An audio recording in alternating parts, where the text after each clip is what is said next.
this is the Green Cheese, and I'm talking to some random NPCs for Let's Play Victim This Dimension 2. Sorry about the long amount of time since the last episode, but Christmas got many new video games, and I've overall been not really too concerned with this, because, well, not many people review it, so yeah. Not gonna stop me from making the videos, but does take a sense of urgency to make new videos away, you know? Like I'm disappointing anyone. So I feel more than happy to do it on my own time. Weird. So yeah. Something new and interesting from the time board. We'll find about that after next dungeon. It's a gameplay spoiler, not more so than it is a story spoiler, so I don't really mind that. I like talking to NPCs, except I've accidentally talked to them twice! Some other RPGs have made me a bit hyper-compulsive about that. By other RPGs, I mean my other two favorite games, being Historia and Xenoblade Chronicles. Because in those games, you might want to talk to some of the NPCs twice, as they might have a side quest for you. In most Final Fantasy games, which will say different things when you talk to them more than once. So yeah. Sorry if I do that, it's a habit of mine, a very bad one. And now we're going to talk to the Keklan brothers. To buy stuff, of course. Buying priorities. Reviver seeds, and if you still have enough money, get any sort of gummies they have. But make Reviver seeds your highest priority. And now I'm gonna go do the Waterfall Cave. Throw away anything you don't want to lose before. Although, this dungeon's not too bad. Again, they will get harder, but fortunately the game does kind of ease you into the game instead of expecting you to be mastered it off the bat, like Final Fantasy 4DS!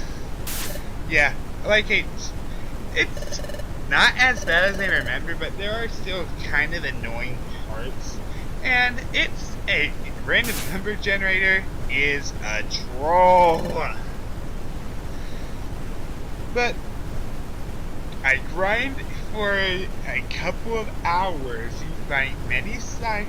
And why am I talking about this? This isn't Final Fantasy 4DS, it's Pokemon Dimension 2. Man, I suck at staying on topic. So, yeah, as in standard rule of JRPGs, there's something behind the waterfall. Yay! Now, I'd like to bring this up. One problem I have with this game. It's an exploration game, but there's only one town. Come on! Well, I suppose there's a later area you could kind of count, but I don't. Or power per post if you have friends who play this game, which chances are not the case.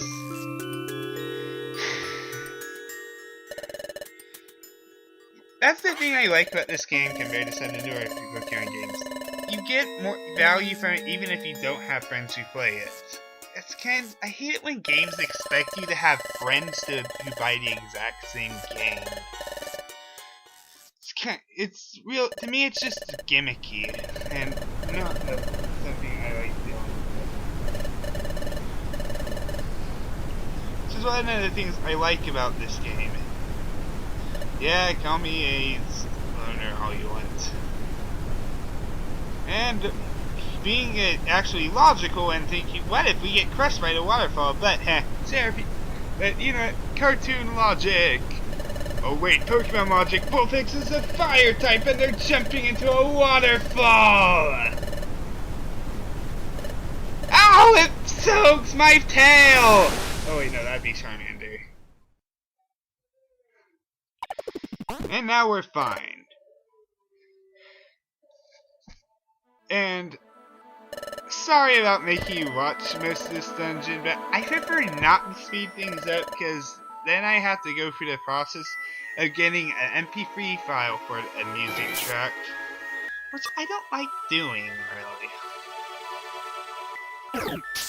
I own the game, but it'd probably come out weird if I just played that over recording. I actually tried that, and it failed horribly to just play the game's music through the game itself, but it doesn't work. And when I speed it up, the music gets postponed, which I suppose I could do it for some dungeons, except then it starts again when you go to the next part of the video. And we could decide that I'm not going to use it in the long run. I'm just using it here because, heck, why not? I will use some recruited Pokemon in the long run, but not Psyduck. I'm sorry.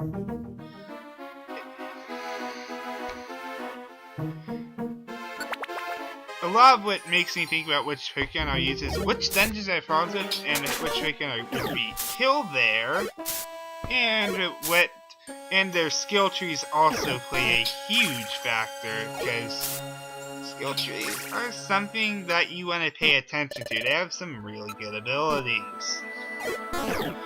And I tried just recruiting them as they come, but then you can't like focus on their skill trees. You just are like picking one as you go.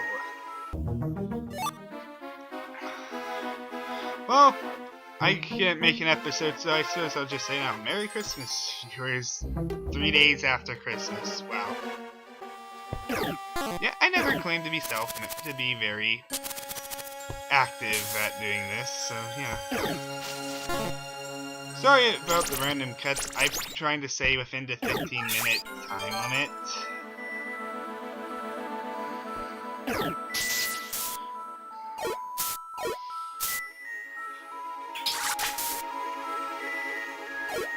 So I am cutting out random moments here and there because, again, I don't like speeding up the dungeons. I know that's a and it kind of takes away to focus on how the tactics work. Pretty much it. So that's also kind of annoying to me.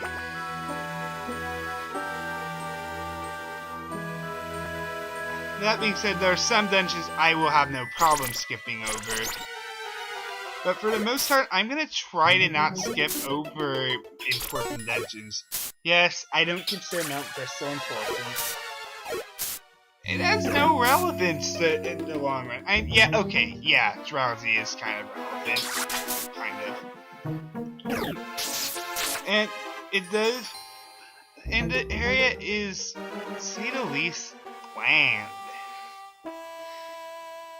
They do mountain games way better later on. That area is kind of just meh. And it's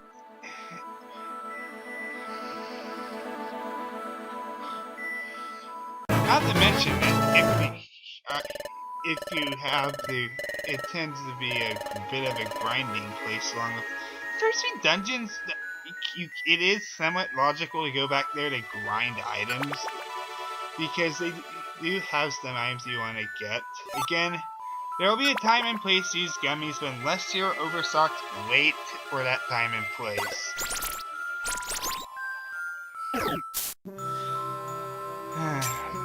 My brother Ryan's getting trolled right away. It's YouTube. Yeah, another reviver seed.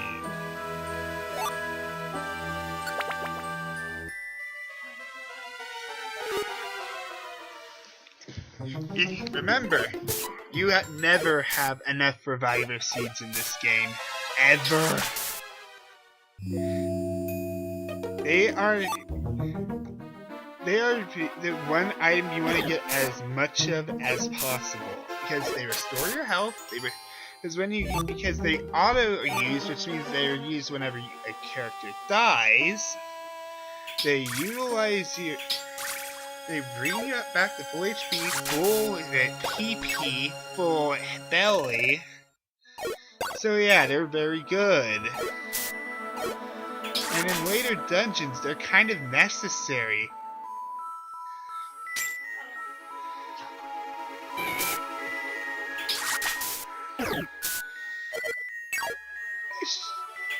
I kind of like this place's design. It's better than Mount Bristol. That place is not all that good. And it's early in the game that it's going to be annoying when you have to do a early in the game, and later in the game it's like, okay, this is just too pathetically easy. And the place doesn't have any charm to it.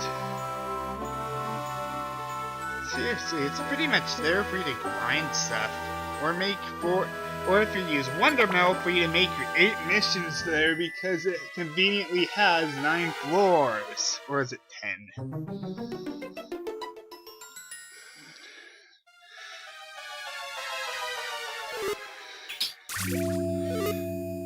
As you see, I've been doing minimal grinding. That might change soon, because you do want to get Pikachu to learn Discharge as soon as possible.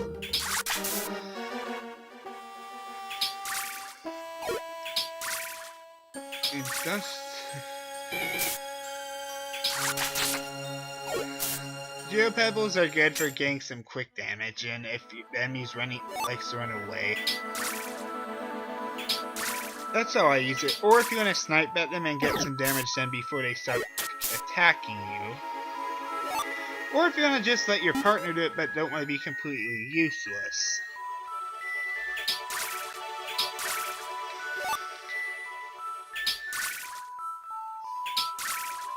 Don't let these levels get you in a false sense of security. The game gets harder soon enough. Okay, not soon enough, but after the next major chapter... Oh no, next... the difficulty spike kind of slightly begins on the next major chapter after the second one. But the next major chapter is relatively short, so it's kind of easy for me to pull that, to just say the one after it's the more important, and I was kind of just setting it up. And now we get to the end of the dungeon. Ooh, crystals! Ooh, shiny. Yes, I've always kind of been fascinated with stuff like that. But not to the extent that some of my friends have. And we're trying to remove it. And when a generic... And now, we're trying to open it well... Now we try pushing it. I'm pulling it, right. Big shock. Arms. How is Vulpix even able to pull? He has no arms! Yay for nitpicking video game logic. Oh no, a random scene. What could it possibly be?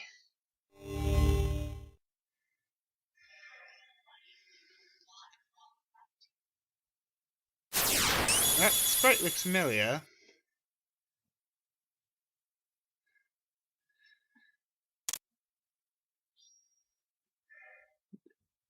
Game? Well, that's an odd trap. I mean, come on.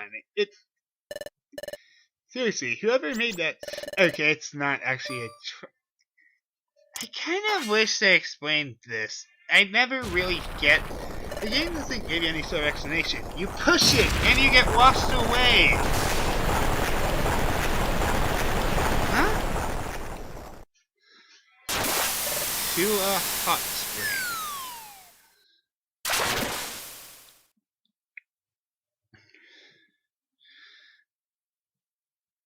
I'm not sure if you actually have to go through that to get here.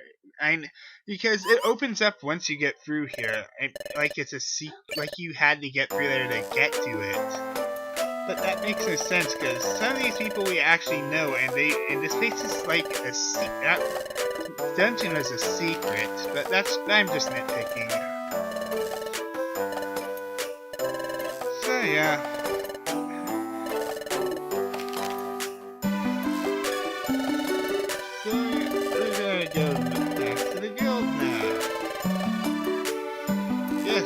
I do want to save.